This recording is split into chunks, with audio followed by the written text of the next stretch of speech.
By the end of this video, you won't look at money the same way again. Not because of a theory, but because of a pattern that repeats over and over again throughout history. Because what you're holding in your pocket isn't value. It's not wealth. It's not even real in the way you think. It's one of the most powerful illusions ever created by humans. Empires didn't collapse because of war. They didn't collapse because of enemies. They collapsed from the inside. And every time, it started the same way. With three lies, the same three lies that still control the system today. Right now, you trust money. You wake up for it, you work for it, you trade your time for it, you measure your life with it, your freedom, your security, your future, all of it tied to money. But money isn't what you think it is. It's not value. It's not something real. It's an agreement, a shared belief that only works as long as everyone believes it. And here's the problem. That agreement can be changed without you noticing. Let's go back to ancient Rome. At its peak, Rome controlled the known world. It had power, it had land, it had wealth, but it had a problem. It needed more money to sustain its army. And there wasn't enough silver. So they did something simple and incredibly dangerous.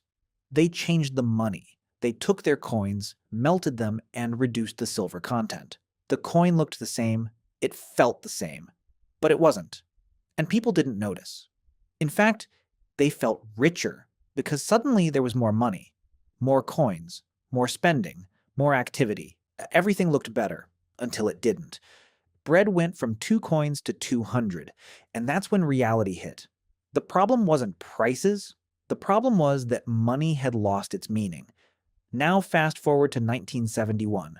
The President of the United States went on television and said they were temporarily suspending the dollar's link to gold. Temporary. That word changed everything, because it never ended. And from that moment, money stopped being tied to something real. It became pure belief. Since then, the dollar has lost over 90% of its purchasing power, which means every year you work, a small part of your life is taken from you. Not by force, not by taxes, but by something invisible. Inflation. Now let's go to 18th century France, a country on the edge of collapse. Debt everywhere. No stability, no solution. Until one man appeared, he had a radical idea. Print money and tie it to the future. In other words, spend tomorrow's value today. And people loved it, because it felt like growth. A company was created. People were promised gold that didn't even exist yet. And still, they believed it. They borrowed, they invested, they risked everything because they believed the future would save them. But the future has a problem. It hasn't happened yet. And when reality arrived, the bubble burst. Wealth disappeared.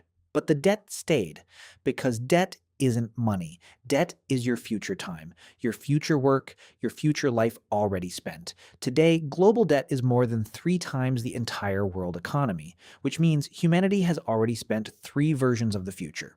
This is the most dangerous lie, because it makes everything else possible. Before every collapse, people say the same thing. This time is different. 1637, Tulip Mania. 1929, the stock market crash. 2008, the housing collapse. Different eras, same belief, that the rules no longer apply. But math doesn't change. Human behavior doesn't change. And when price disconnects from reality, gravity always wins. Today, it's crypto, it's artificial intelligence, it's technology hype. And once again, this time is different. Rome debased money. France sold the future. Modern systems normalized debt. Different stories, same ending. Collapses don't happen suddenly. They happen slowly, and then all at once. If your money buys less every year, that's not random. If everyone around you is in debt, that's not a coincidence. And if people keep saying this time is different, then history already told you what happens next. So here's the real question. Are you going to understand the system or become part of the collapse? Which lie do you think we're living in right now? Let me know. If you enjoyed the video, don't forget to like, subscribe, and turn on notifications. See you in the next story from Riches of History, Parsh Finance.